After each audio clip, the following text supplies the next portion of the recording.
In the modern era of warfare, the most decisive attacks no longer begin with explosions, they begin with silence. If Iran's air defense network can be neutralized without firing a missile, then one of the most important assumptions in Middle Eastern security collapses. The belief that hardened airspace equals protection. The belief that surface to air missiles alone can deter advanced air forces. The belief that sovereignty can be defended purely with hardware. This is why the question facing Iran today is not whether it has enough missiles.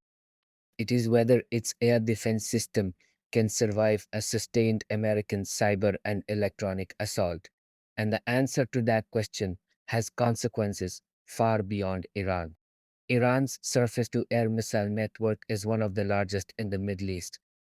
It includes a mix of Soviet era platforms, Russian inspired systems, Chinese design influence, and domestically produced air defenses, such as the Khordad-15 and Sevom Khordad families.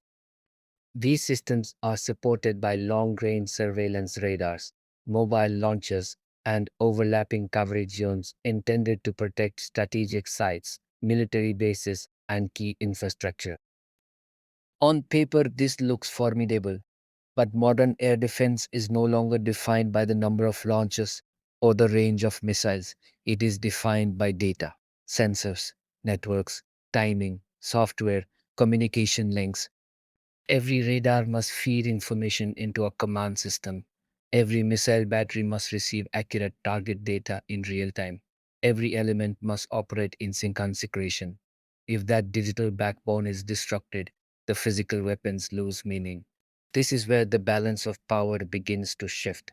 The United States is not merely an air power, it is a cyber and electronic warfare power.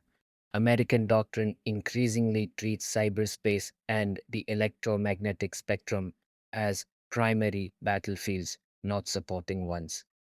In a conflict with Iran, the opening phase would likely not involve airstrikes. It would involve digital intrusion, electronic jamming, spectrum dominance, and network disruption. Instead of destroying Iranian air defenses, the goal would be to disconnect them. Electronic warfare aircraft can flood radar frequencies with interference, making targets indistinguishable from background noise. Cyber operations can corrupt command and control systems, delay firing decisions, or feed false information into tracking networks. GPS and timing interference can desynchronize radars and missiles that rely on precise coordination to function. The result is not destruction, the result is paralysis. An air defense system that cannot see clearly, cannot communicate reliably, and cannot coordinate effectively is neutralized even if every launcher remains intact. Iran's vulnerability lies in the structure of its network. Its air defenses are not a single unified cyber hardened system designed from inception to resist advanced digital acts. They are a patchwork built over decades, combining legacy hardware, indigenous software, and foreign designs operating under different standards. That fragmentation creates weak points, different encryption methods, different communication protocols, different levels of cybersecurity, different dependencies on external navigation and timing systems. In modern warfare, seams are targets. This reality erodes a core Iranian strategic advantage.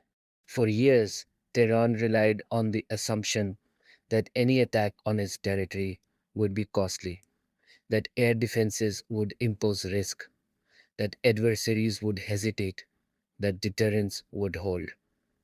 If American cyber and electronic capabilities can reliably suppress those defenses without kinetic escalation, that deterrent weakens dramatically.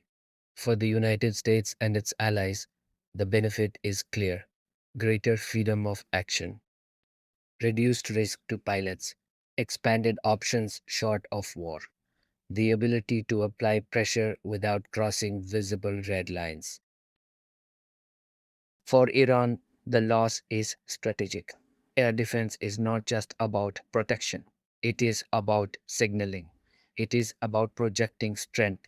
It is about convincing adversaries that escalation will be painful. When that signal fades, leverage fades with it. But this shift carries uncomfortable implications for the West as well. The same principles apply universally. Modern Western air defense systems, whether American, Israeli, or NATO, are also network, software driven, and dependent on space based navigation and secure communications. What can be disrupted in Iran can, in theory, be disrupted elsewhere. By demonstrating the power of cyber electronic warfare against air defenses, the United States is also revealing the future shape of conflict to rivals like Russia and China. Those states are investing heavily in similar capabilities. They are studying how networks fail, how sensors can be blinded, how superiority can be achieved without firing first. This makes deterrence more fragile. Cyber and electronic attacks are difficult to attribute. They operate in shadows. A system failure may look accidental, or it may look like preparation for a strike. Misinterpretation becomes more likely. Escalation becomes harder to control.